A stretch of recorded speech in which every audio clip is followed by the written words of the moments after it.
تو دوستو تابوت سکینہ ایک صندوق یعنی کہ ایک بکسہ ہے۔ ایک بکسے کا نام تابوت سکینہ ہے۔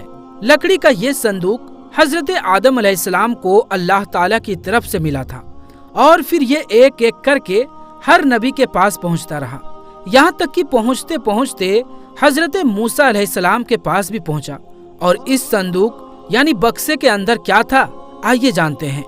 دوستو صندوق یعنی بکسے کے اندر حضرت آدم علیہ السلام سے لے کر حضرت موسیٰ علیہ السلام تک جتنے بھی نبی ہوئے، ان میں سے بہت سارے نبیوں کی یادیں موجود تھی۔ کتاب قصاص الانبیاء میں ہے کہ اس صندوق میں حضرت موسیٰ علیہ السلام کا عصا مبارک بھی تھا یعنی کہ لاٹھی، اور ساتھ ہی ساتھ اس صندوق میں حضرت موسیٰ علیہ السلام پر نازل ہونے والی کتاب توریت جو اصلی تھی وہ بھی موجود تھی، وہی اصلی کتاب جو اللہ کی طرف سے حضرت موسیٰ علیہ السلام کو دی گئی تھی۔ یہاں تک کہ حضرت موسیٰ علیہ السلام کے زمانے میں بنی اسرائیل کے لیے جنت سے جس برتن سے کھانا آیا کرتا تھا، دوستو جنت سے جس برتن میں کھانا آیا کرتا تھا وہ برتن بھی اسی صندوق میں موجود تھا۔ پھر یہ صندوق پہنچتے پہنچتے حضرت داؤد علیہ السلام کے پاس بھی پہنچا، وہی داؤد علیہ السلام کہ جن کو یہودی اور عیسائی ڈیوڈ کے نام سے بھی جانتے ہیں۔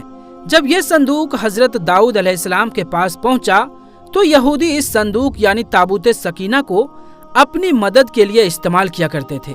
جب بھی ان کو کوئی پریشانی ہوتی تو اس صندوق کی مدد سے وہ اللہ تعالیٰ کی مدد مانگا کرتے تھے، اور ان کی دعا بہت ہی جلد قبول ہو جایا کرتی تھی۔ اور یہودیوں کی جب بھی کسی سے جنگ ہوا کرتی تھی تو یہ تابوت سکینہ کو اپنے ساتھ لے کر جایا کرتے تھے، اور جنگ شروع ہوتے ہی اس صندوق کو اپنے فوج کے آگے رکھ دیا کرتے تھے، جس کی برکت سے اللہ تعالیٰ ان کو سبھی جنگوں میں جیت نصیب کیا کرتا تھا۔ تابوت سکینہ کو ایک الگ خیمے میں رکھا کرتے تھے، اور جس خیمے میں وہ اس صندوق کو رکھتے تھے اسی خیمے کی طرف منہ کر کے سارے یہودی اللہ کی عبادت کیا کرتے تھے۔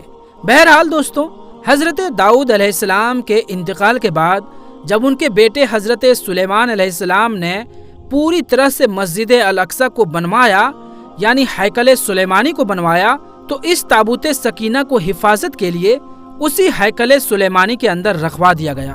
اس کے بعد وقت دھیرے دھیرے گزرتا گیا اور یہ قوم بھی دھیرے دھیرے بگڑتی چلی گئی۔ بنی اسرائیل یعنی یہودیوں میں ایک کے بعد ایک نبی آتے رہے اور ان کو سمجھاتے رہے، لیکن یہ بدبخت قوم کسی کا بھی حکم نہیں مانتے تھے، ہر ایک نبی کی نافرمانی کرتے، اور دن بدن ان کا گناہ بڑھتا جاتا تھا، یہ اور بھی زیادہ گناہ کرتے جاتے۔ آخرکار اللہ کی نافرمانی کی وجہ سے ایک دن ان کے اوپر عذاب نازل ہوا۔ 586 عیسیٰ پورو میں بابل شہر کے ایک بہت بڑے ظالم بادشاہ نے، جس کا نام بخت نصر تھا، اس کی یہودیوں کے ساتھ سخت دشمنی تھی، اسی لیے اس نے یہودیوں کے ملک پر حملہ کر دیا، اور اس حملے میں پورے ملک کو تباہ و برباد کر دیا۔ یہودیوں کے ملک کو جیتنے کے بعد اس نے تابوت سکینہ کو ہیکل سلیمانی سے نکال کر اس کی بہت بے حرمتی کی، اور یہودیوں کے ہی ہاتھوں سے ہیکل سلیمانی کو توڑوانے لگا۔ یہودی کیونکہ مجبور تھے، وہ روتے جاتے اور اپنے مقدس ہیکل سلیمانی کو توڑتے جاتے۔ اس حملے سے بخت نصر نے لگ بھگ 6 لاکھ یہودیوں کو قتل کر دیا تھا، اور 2 لاکھ یہودیوں کو قید کر کے اپنے ساتھ بابل یعنی عراق میں لے گیا۔ عراق پہنچنے کے بعد بخت نصر نے اپنے شہر بابل سے باہر ایک بستی آباد کی جس کا نام تل ابیب رکھا، اور اس بستی میں ان سارے یہودیوں کو آباد کیا جسے وہ قید کر کے لایا تھا۔ دوستو، اس حادثے کے بعد کبھی پتہ ہی نہیں چل پایا کہ آخر تابوت سکینہ کہاں ہے۔ خیر، ایک دن بخت نصر پر بھی اللہ کا عذاب آیا، اسی لیے کیونکہ اس نے تابوت سکینہ کی بہت زیادہ بے حرمتی کی تھی۔ 540 عیسیٰ پورو میں ایران میں ایک بادشاہ سائرس نے بابل شہر پر حملہ کر دیا، اور بابل کے بادشاہ کو ہرا کر بابل کی اس سلطنت کو ہمیشہ کے لیے ختم کر دیا۔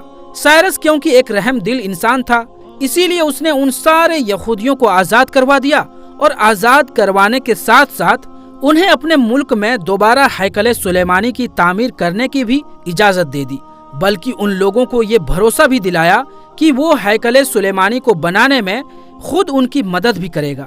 سائرس کی مدد سے یہودیوں نے ہیکل سلیمانی نام کی اس عالیشان عمارت کو دوبارہ تو بنا لیا، لیکن اس بار اس ہیکل سلیمانی میں تابوت سکینہ نہیں تھا، اور نہ ہی کسی کو آج تک یہ معلوم چل پایا کہ آخر بخت نصر نے تابوت سکینہ کا کیا کیا تھا۔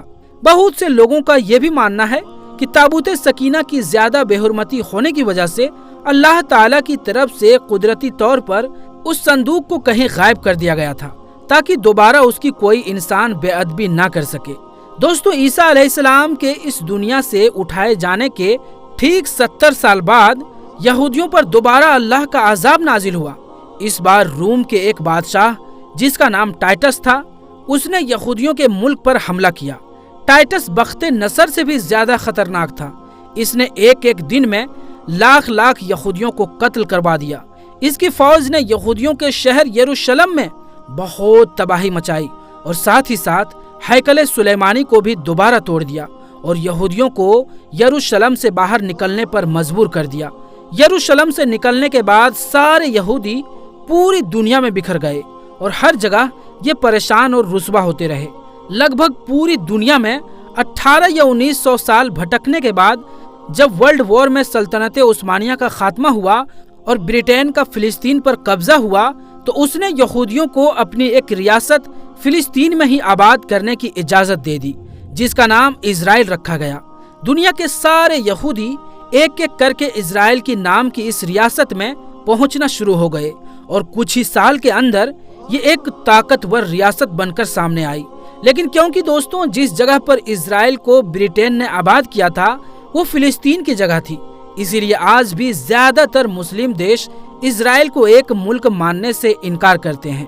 ان کا ماننا ہے کہ اسرائیل کوئی ملک نہیں ہے بلکہ ایک ان لیگل یعنی غیر قانونی طریقے سے آباد کی ہوئی ایک بستی ہے جسے ہم کبھی بھی قبول نہیں کر سکتے۔